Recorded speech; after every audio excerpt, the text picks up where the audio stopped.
Ladies and gentlemen, breaking news. The world is ending. July is almost over and there's been no new Tower Defense Simulator update. The president himself has declared that there is no hope for the future of the human race and states that it's every man for himself. Residents are being advised to shelter in place and hoard as much toilet paper and hand sanitizer as possible, which shouldn't be a problem for Americans. Good luck, and may God have mercy on your soul.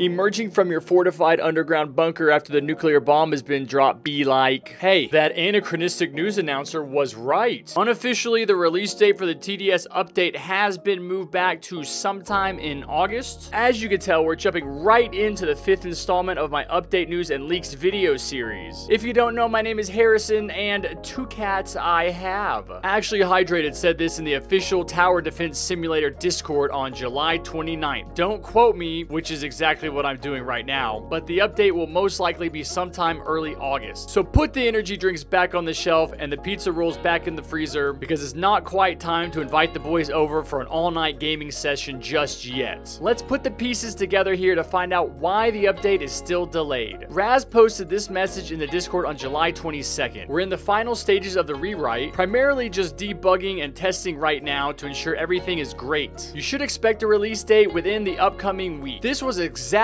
a week ago, so I'm guessing they ran into some nasty bugs in there. Maybe a rat? Oh, a rat! Here's an example of the issues they have to clean up before they can roll out the update. The official Paradoxum Games Twitter account posted this image on July 17th with the message, I always wanted to be a chair. This is Raz doing the lazy couch emote. Notice anything wrong here? Yeah, the chair is on his face. Looks like that chair finally turned the tables. These are the kinds of things they have to fix before they release the update, and if this is the bug they're telling us about, then you know the ones they're not telling us about are much, much worse. Take this as a reminder that they aren't just clickbaiting you with the promise of an update, but rather working hard to ensure they don't release an inferior product. And hey, I respect the attention to detail. As a creative type myself, I cannot release a product with even the slightest flaw. Like, for hypothetical example, a skin showcase missing one skin, which I would never do. Anyway, look at this dancing Mark 1 mecha. Is this a tower or a skin? I mean, I really don't care. It's awesome. And they even released some videos of him, or her, I don't judge, in front of a green screen so he can dance anywhere. Oh yeah, the pyramids. Ooh, do the Eiffel Tower. Nice. Oh, so relevant. Here we have some new images from Beef in the new lobby. Now this is stuff I've shown you before, so you should be familiar with it. It's just a couple of new angles. Here you can see he's in the new clothing shop, and just a heads up, you don't have to wait until the new lobby to pick up TDS themed clothing like the Fallen King or Commander outfits. You can find the link for these in the featured clothing channel in the TDS Discord. Here we have a picture of a new map. It reminds me of the Dead Ahead map, only it's not so dead ahead, maybe more like sideways ahead.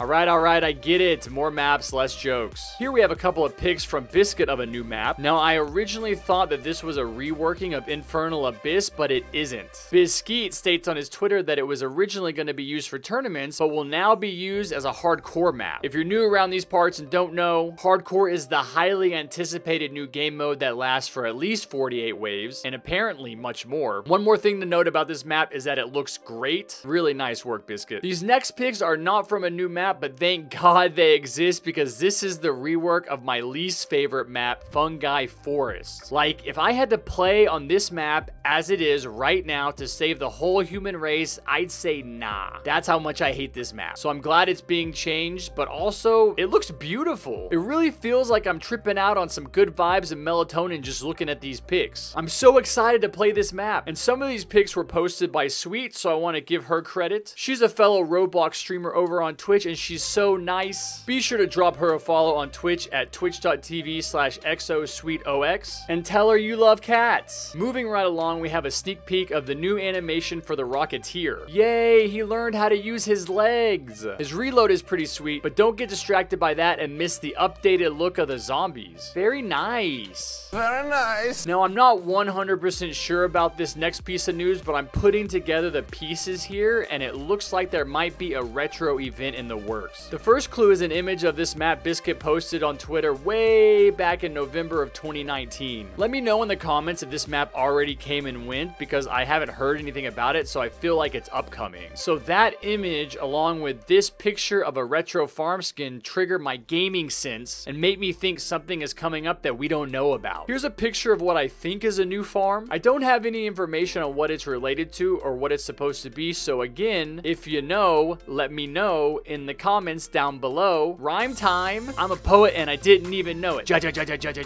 This next piece of news is huge. This has to do with the rate of fire bug on the minigunner, but more importantly, the new and optimized tower system Raz made can theoretically support up to 1,000 towers without lag. This is a simulation of 1,000 towers with the old system versus 1,000 towers with the new system. Every time a square turns green, that means it's firing. What you should be noticing here is the on-off pattern with the old system compared to the continuous firing pattern of the new system. This is a much more accurate representation of how the different towers should be firing with their various fire rates. What excites me most about this piece of news is, why are they working on a system that can support 1,000 towers? Is it possible there'll be a game mode that will allow us to collectively place close to 1,000 towers? Could it be a game mode that lasts to 48 waves and maybe much more? I did a little quick math using the sponge in my head and divided 1,000 by 8, which is the most amount of players we can have in a lobby right now, and I got 125, which means that it's possible when we play hardcore mode, we'll be able to place more than the 20 towers we're limited to now, and maybe up to 125. Pog. Now, do I actually think we'll be able to place that many towers in hardcore mode?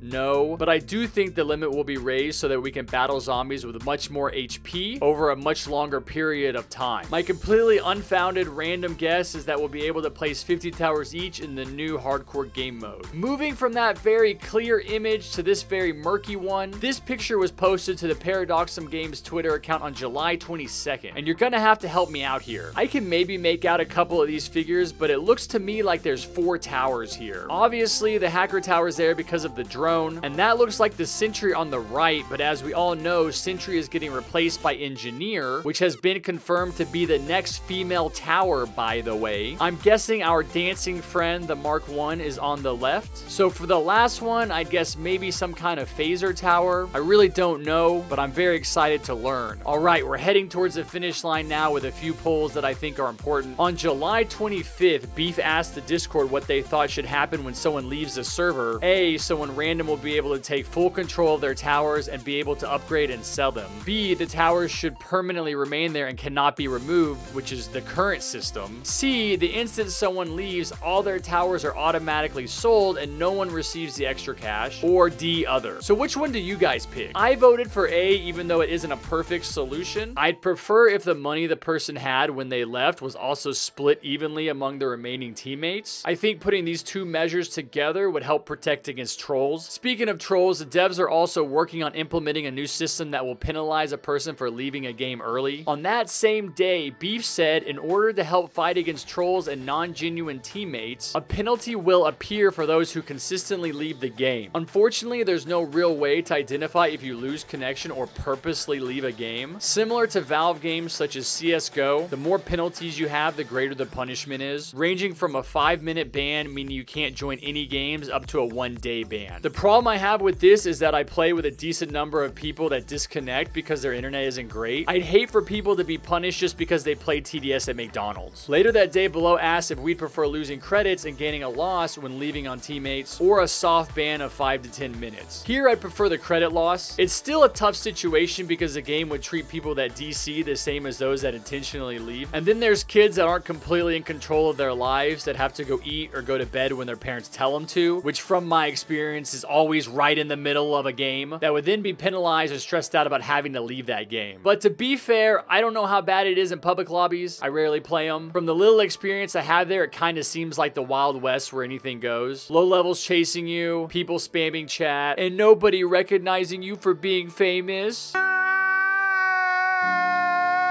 Thank God for my awesome community that makes sure I always have someone to play with and someone to make me feel famous. And last and possibly the least, depending on when the update comes out, volunteer translator applications are open again. I know a lot of you speak languages that don't sound like English, so as long as you're 15 or older, you can apply. Don't let your bilingualness go to waste. And don't wait, because the application does close on August 7th. You can find it in the official Tower Defense Simulator Discord server, which is so close to 100,000 members. Join today at https://discord.gg/TDS. Yay, we did it! We got to the end of another update news and leaks video, and I only cried once. Shoot. Okay, twice. If you enjoyed this video, be sure to smash that like button with your forehead, hit the subscribe button with your big toe, and turn on notifications however you can so you don't miss any of my upcoming content. Be sure to join my growing Discord community at discord.gg/justharrisonthings. Big ol' shout out to my Discord community for the help they gave me with putting together this video. Love you guys. And of course, head over to Twitch and drop me a follow at twitch.tv/justharrison. I currently do weekly Roblox live streams there. And as always, never forget what I always say. Peace.